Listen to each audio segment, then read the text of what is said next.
Lesson number 5 का part 4 हमारे पास आज है। इस पार्ट 4 में आज हम अफवाह वेग, जिसे हम अफवाह चाल भी कहते हैं, के साथ विद्युत धारा में संबंध स्थापित करेंगे। स्टूडेंट्स, आप लोगों को यहाँ यह पता है कि अफवाह चाल क्या है। हमने हमारी लास्ट वीडियो में देखा भी है।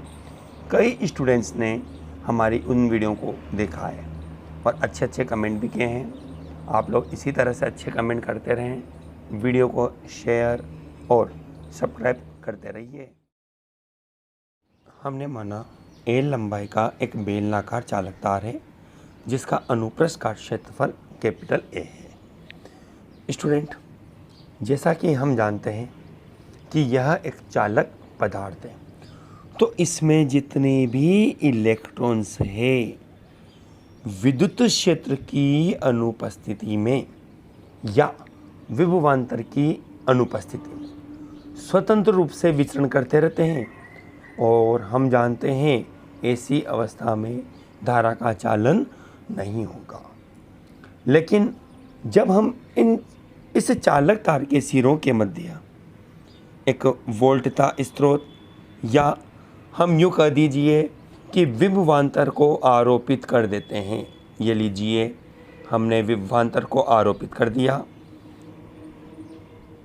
जिसका वोल्टता V है, तो यह भाग उच्च विभव पर और यह भाग इस चालक तार का निम्न विभव पर होगा। तो ऐसी अवस्था में इसमें यह जितने भी इलेक्ट्रॉन से अब यह अफवाह वेग प्राप्त करेंगे और ये इलेक्ट्रॉन इस चालक तार के ऋण सिरे से अर्थात निम्न सिरे से उच्च सिरे की ओर, या यूँ भी कहा जा सकता है कि विद्युत क्षेत्र के विपरीत दिशा में अफवाह वेग Vd से गतिमान रहते हैं। ये इलेक्ट्रॉन्स, इन इलेक्ट्रॉनों का जो वेग है वह अफवाह वेग Vd के रूप में है। ठीक है, हमें स्टूडेंट्स इस अफवाह वेग का विद्युत धारा के साथ संबंध स्थापित करना है। तो इसके लिए हमने यह माना चालक तार की लंबाई स्मॉल l व अनुप्रस्थ काट क्षेत्रफल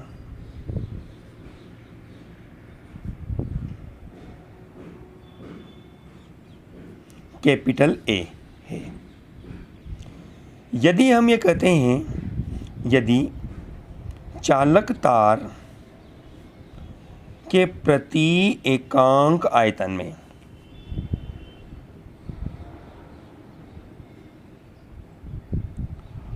आयतन अर्थात इसको हम कह सकते हैं घनत्व, मुक्त इलेक्ट्रॉनों की संख्या हमने ये माना स्मॉल n है।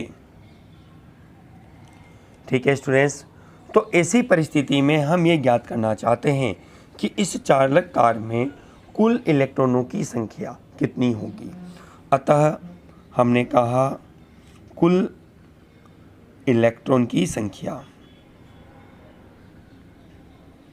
जिसको हम कैपिटल N बराबर लिख सकते हैं घनत्व इंटू चालक तार का आयतन।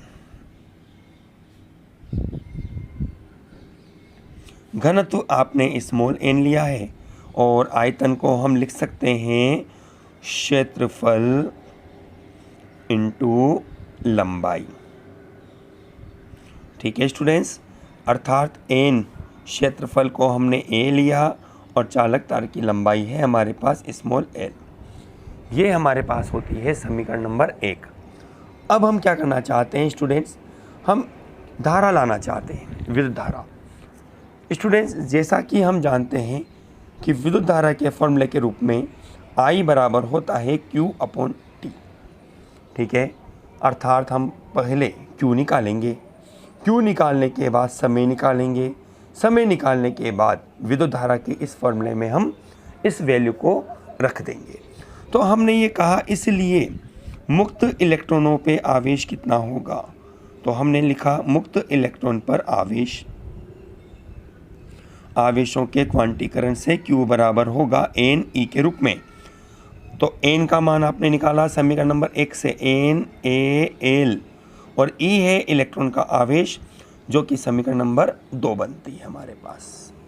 ठीक है स्टूडेंट, अब हम Q निकाल लिया, अब हम निकालते हैं समय।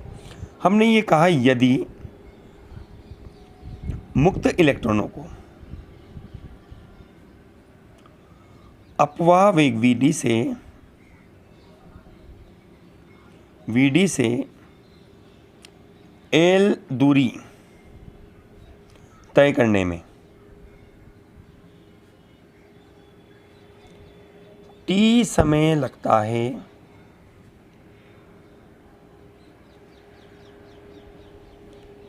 तो हम जानते हैं समय बराबर होता है दूरी बटे चाल। अर्थात आप लिख सकते हैं T बराबर L बटे Vd, समीकरण नंबर 3। ठीक है, अब आप यहाँ पर अप्लाई करिए विद्युत धारा का सूत्र, जिसके आधार पर हम कहते हैं, हम जानते हैं विद्युत धारा I बराबर होता है Q/T, समीकरण नंबर 4। समीकरण हम Q का मान रखेंगे 2 से और T का मान रखेंगे समीकरण 3 से। समीकरण 2 व 3 से हमें प्राप्त होगा I बराबर Q का मान रखा NaLe बटे T का मान रखा L/Vd, तो आपको मिलेगा I बराबर L कैंसिल हो जाएगा, NaE और Vd। यह हमारे पास एक फॉर्मूला आता है समीकरण नंबर 5 के रूप में, जिसमें हम देखते हैं कि विद्युत धारा I अपवाह वेग Vd के समानुपाती होती है। अर्थात हम ये कहेंगे यहाँ पे कि यहाँ I प्रोपोर्शनल है Vd, अर्थात विद्युत धारा अपवाह वेग के समानुपाती होती है। स्टूडेंट्स, यदि हम ये कहते हैं कि हमारे पास परिपथ में धारा नियत है, यदि ये नोट के रूप में आपके पास है, हमने ये कहा यदि परिपथ में धारा नियत हो तो समीकरण 5 से आप लिख सकते हैं NaEVd बराबर होगा नियत या कांस्टेंट, आप कह सकते हैं। तो ऐसी परिस्थिति में हमारे पास क्या होगा, हम ये जानते हैं कि E एक आवेश है जो कि कांस्टेंट होता है। ठीक है, N इलेक्ट्रॉन घनत्व वो भी हमारे पास ऑलरेडी एक कांस्टेंट संख्या के रूप में होता है। तो हम यहाँ पर एक फॉर्मूला और स्थापित कर सकते हैं, A × Vd बराबर भी कांस्टेंट होगा। ठीक है, तो हम इस बात को ये कह सकते हैं, यदि हमारे पास दो अलग अलग अनुप्रस्थ काट क्षेत्रफल के चालक तार हैं जिसमें इलेक्ट्रॉनों का अपवाह वेग भी अलग अलग है, तो ऐसी स्थिति में हम यहाँ पर ये कह सकते हैं कि A1VD1 बराबर होगा A2VD2।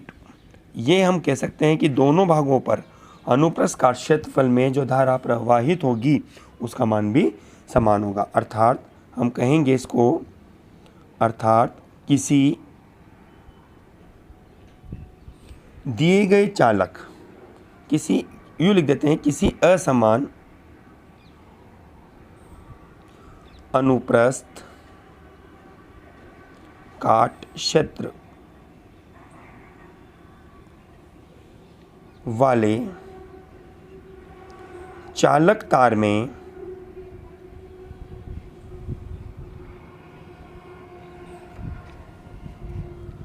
तार में कम अनुप्रस्थ काट क्षेत्र वाले भाग पर अपवाह वेग अधिक होगा।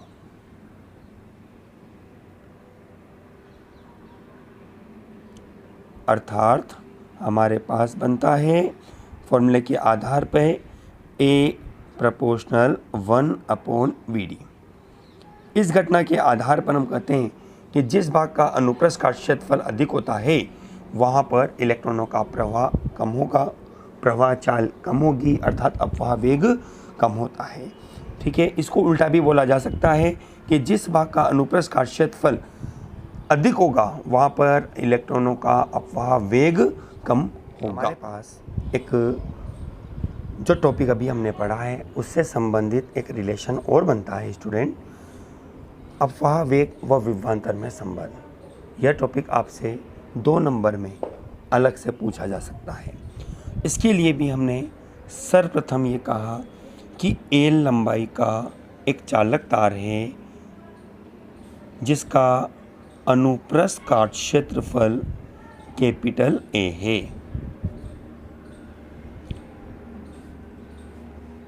हमने स्टूडेंट्स पढ़ा है कि इसमें जो इलेक्ट्रॉन्स होते हैं यह इलेक्ट्रॉन्स आरोपित विभवांतर या बाह्य विद्युत क्षेत्र की उपस्थिति में अपवाह वेग से विद्युत क्षेत्र के विपरीत दिशा में गतिमान होते हैं। ये इलेक्ट्रॉन्स है स्टूडेंट जो अपवाह वेग Vd से विद्युत क्षेत्र के, चूँकि हम जानते हैं विद्युत क्षेत्र की दिशा सदैव धन से ऋण की ओर होती है, तो हमारे पास यह सिरा उच्च विभव पर और यह सिरा निम्न विभव की स्थिति में होगा। तो ऐसी स्थिति में विद्युत क्षेत्र की जो दिशा बनेगी वह धन से ऋण की ओर होगी। हमें यहाँ पर अपवाह वेग और विभवांतर में संबंध स्थापित करना है। जैसा कि हम जानते हैं, हमने विद्युत क्षेत्र और विद्युत विभव में संबंध में पढ़ा था कि जब किसी चालक तार के सिरों के मध्य विभवांतर आरोपित किया जाता है तो चालक तार के सिरों के मध्य विद्युत क्षेत्र की तीव्रता होती है। विद्युत क्षेत्र की तीव्रता हमारे पास लिखी जा सकती है E बराबर V/D, लेकिन यहाँ D की जगह आपने लंबाई मानी है L। हमने इसको लिया समीकरण नंबर 1 के रूप में। ठीक है स्टूडेंट्स, हमने अभी थोड़ी देर पहले हमारी वीडियो में पढ़ा है इलेक्ट्रॉन का अपवाह वेग। अपवाह वेग हमारे पास होता है Vd = small e capital E/m और इंटू टो बार।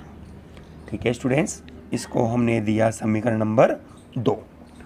हम समीकरण 1 और 2 को शामिल करते हैं।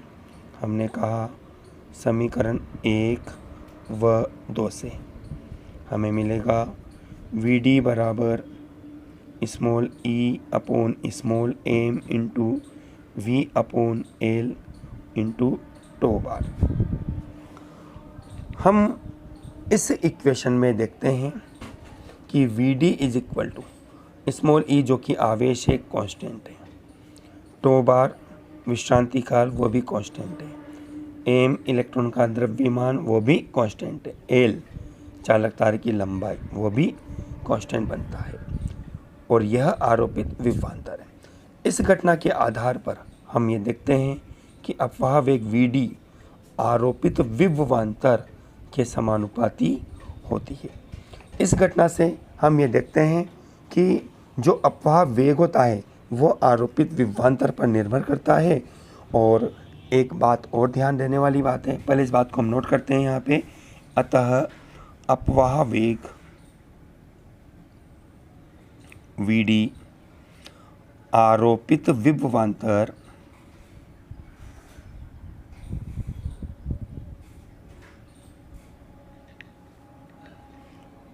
पर निर्भर करता है।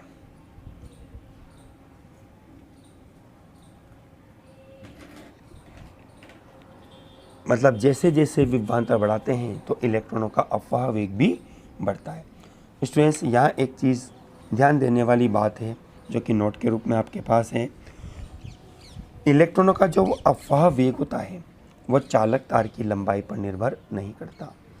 आप इस सूत्र में देखते हैं कि आपको यहाँ पर किसी प्रकार से कोई एल प्राप्त नहीं है। ये एल एक कांस्टेंट राशि के रूप में शामिल हो जाता है। तो हम कहते हैं यहाँ पे कि चालक में मुक्त इलेक्ट्रॉन का अपवाह वेग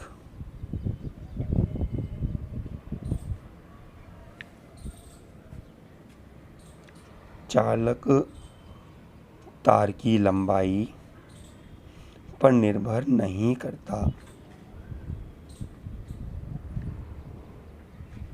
निर्भर नहीं करता।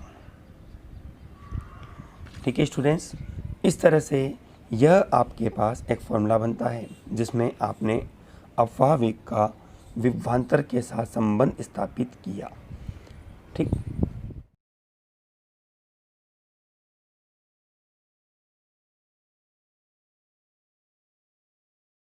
स्टूडेंट, अफवाह वेग जो टॉपिक अभी हमने पढ़ा है उससे संबंधित एक सवाल है। 1 × 10⁻⁷ मीटर स्क्वायर अनुप्रस्थ काट क्षेत्रफल वाले तांबे के तार में 1.5 एम्पीयर की धारा प्रवाहित होती है, तो इलेक्ट्रॉन की औसत अपवाह चाल हमें ज्ञात करनी है। इसके लिए आपको बोला गया है कि तांबे का घनत्व 9 × 10³ किलोग्राम प्रति मीटर क्यूब और इसका जो परमाणु द्रव्यमान है 63.5 AMU अर्थात एटॉमिक मास यूनिट, जिसको हम कहते हैं परमाणु द्रव्यमान मात्रक है। तो स्टूडेंट्स, हमें दिया क्या गया है, पहले हम उसको देखते हैं। हमें दिया गया है I बराबर है 1.5 एम्पियर। ठीक है, अब इसके बाद हम जानते हैं चूँकि इलेक्ट्रॉन्स है तो हमारे पास इलेक्ट्रॉन का आवेश होता है 1.6 × 10⁻⁻19 कूलम, और आपको दे रखा है अनुप्रस्थ काट क्षेत्रफल A बराबर 1 × 10⁻⁷ मीटर स्क्वायर। ठीक है, तो हमें यहाँ पर इसके अलावा एक संख्या और दी गई है घनत्व, जिसको हमने स्मॉल n के रूप में पढ़ा है, जो आपके पास है 9 × 10³ किलोग्राम प्रति मीटर क्यूब। हमें ज्ञात करना है अपवाह वेग Vd। तो स्टूडेंट, हम इस बात को जानते हैं, हमने पढ़ा है कि I बराबर होता है N A E और Vd। हमें अपवाह वेग Vd निकालना है, तो Vd बराबर लिखा जा सकता है I बटे N A E नंबर 1। आपको करना क्या है, इसी समीकरण में मान रखना है। लेकिन एक समस्या हमारे पास है स्टूडेंट यहाँ पर अभी, कि जो ये आपके पास क्षेत्रफल है E है, लेकिन ये जो घनत्व के रूप में है, ये घनत्व के रूप में अभी आपके पास पूरी संख्या प्राप्त नहीं है। आपको केवल घनत्व के रूप में इसने कहा है, ये घनत्व के रूप में, तो घनत्व के रूप में अपने पास क्या संख्या बनेगी उसको अपने को ज्ञात करने के लिए, क्योंकि आपके पास तांबे का तार है, अब उसमें असंख्य इलेक्ट्रॉन से जो प्रवाहित होते हैं, तो कुल आवेश घनत्व कितना होगा वो हमें ज्ञात करना है यहाँ पे। ठीक है, तो सबसे पहले हम निकालते हैं यहाँ पे कि परमाणुओं की संख्या।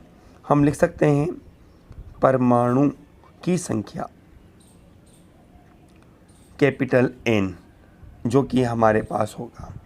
ठीक, वो अपने पास किस तरह से होगा, जिसको अपन निकाल सकते हैं small m upon capital M into Avogadro संख्या। Small m 1 gram, capital M जो कि आपको दे रखा है 63.5, आवोगाड्रो संख्या जिसका मान हम सुविधा के लिए 6.023 लेते हैं, लेकिन हम सुविधा के लिए 6 ले लेते हैं यहाँ पे इंटू 10⁻23 के रूप में। ठीक है, ये तो आपके पास आ गई परमाणुओं की संख्या। अब हम ये ज्ञात करना चाहते हैं कि भाई इकाई आयतन में मुक्त इलेक्ट्रॉनों की कुल संख्या कितनी बनेगी। इसलिए हमने कहा इकाई आयतन में मुक्त इलेक्ट्रॉनों की संख्या, जिसको हम लिखते हैं स्मॉल n से, हमारे पास बनेगा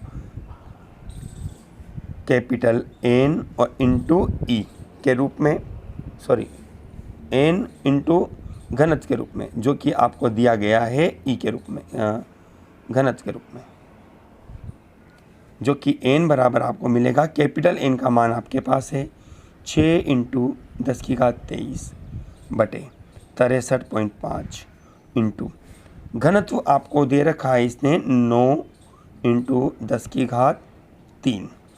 आप इसको सॉल्व करेंगे, आपके पास ये आंसर बनेगा 8.5 इंटू 10⁻28 मीटर माइनस क्यूब के रूप में। ठीक है, ये आपने n निकाल लिया। अब आपको केवल समीकरण 1 में वैल्यू रखनी है। तो हमने कहा समीकरण 1 से आपको मिलेगा Vd बराबर I का मान है 1.5 बटे n आपने निकाला 8.5 इंटू 10⁻28 इंटू A क्षेत्रफल 1 इंटू 10⁻⁻7 इंटू आपके पास रहता है E के रूप में अपने को दे रखा है, A के रूप में अपने पास है कितना 1.6 इंटू 10⁻⁻19। हम इसको सोल्व करेंगे तो हमें अपवाह वेग Vd बराबर प्राप्त होता है 1.10 इंटू 10⁻⁻3 मीटर प्रति सेकंड। ये हमारे पास मुक्त इलेक्ट्रॉनों का अपवाह वेग है।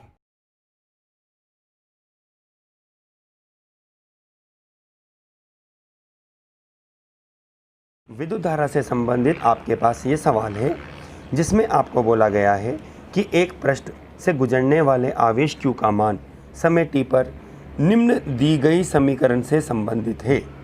Q बराबर 4t cube plus 5t plus 6 coulomb. तो आपको बताना है t बराबर 1 सेकंड पर तात्क्षणिक मान धारा का क्या होगा। तात्क्षणिक धारा हम जानते हैं स्टूडेंट, तात्क्षणिक धारा I बराबर लिखी जा सकती है dq/dt के रूप में, अर्थात हम इस समीकरण का t के सापेक्ष अवकलन करते हैं। 4t cube plus 5t plus 6, t के सापेक्ष जब आप अवकलन करते हैं तो I बराबर 4, t क्यूब का अवकलन होगा 3 आगे t 3 minus 1 power plus 5 t पर पावर 1 है 1 t 1 माइनस 1 और एक 6 कांस्टेंट क्वांटिटीज़ है जिसकी वैल्यू 0 बनेगी।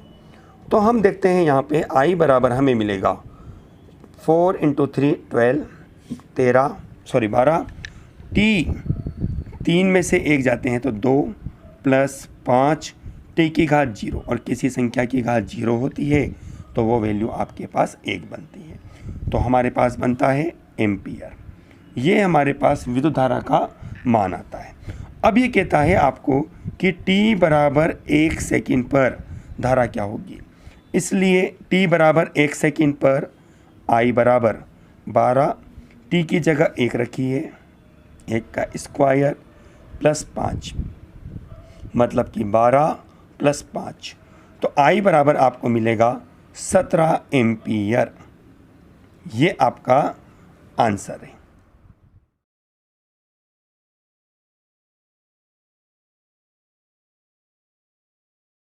स्टूडेंट, हमारे पास धारा से संबंधित ही एक सवाल और है, जिसमें हमें कहा गया है कि हाइड्रोजन परमाणु में एक इलेक्ट्रॉन किसी कक्षा जिसकी त्रिज्या आपको दे रखी है, त्रिज्या r बराबर है 5.3 इंटू 10⁻⁻11 मीटर, 2.2 इंटू 10⁻6 मीटर प्रति सेकंड की चाल से वेग या चाल के रूप में 2.2 इंटू 10⁻6 मीटर प्रति सेकंड की चाल से चक्कर लगाता है।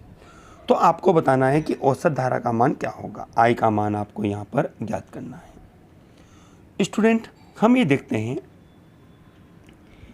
कि जो इलेक्ट्रॉन है इसका यह पथ बनता है, ये इलेक्ट्रॉन v वेग से चक्कर लगा रहा है, ये इलेक्ट्रॉन है आपके पास जिसकी त्रिज्या r है, ठीक है। अब हम इस बात को देखना चाहते हैं कि भाई ये इलेक्ट्रॉन जो चक्कर लगा रहा है, धारा I बराबर हमारे पास सिंपल फॉर्मूला बनता है Q/T, Q/T। तो भाई Q का मान तो निकल जाएगा क्योंकि इलेक्ट्रॉन है जिसको अपन आवेश के रूप में लिख सकते हैं। समय कहाँ से लाएं? तो समय के रूप में हम ये कहते हैं कि जो इलेक्ट्रॉन चक्कर लगाता है उसका पथ एक वृत्ताकार है और उस वृत्ताकार पथ में इलेक्ट्रॉन v वेग से गतिमान है। तो ऐसी स्थिति में हम जानते हैं समय बराबर दूरी बटे चाल। तो हमारे पास बनेगा समय बराबर दूरी बटे चाल। अब दूरी आपके पास वृत्ताकार पथ है तो हम यहाँ दूरी के रूप में लिखेंगे वृत्त की परिधि और बटे अपने पास हो जाती है चाल v के रूप में। परिधि है अपने पास 2πr और चाल अपने पास है v, ठीक है।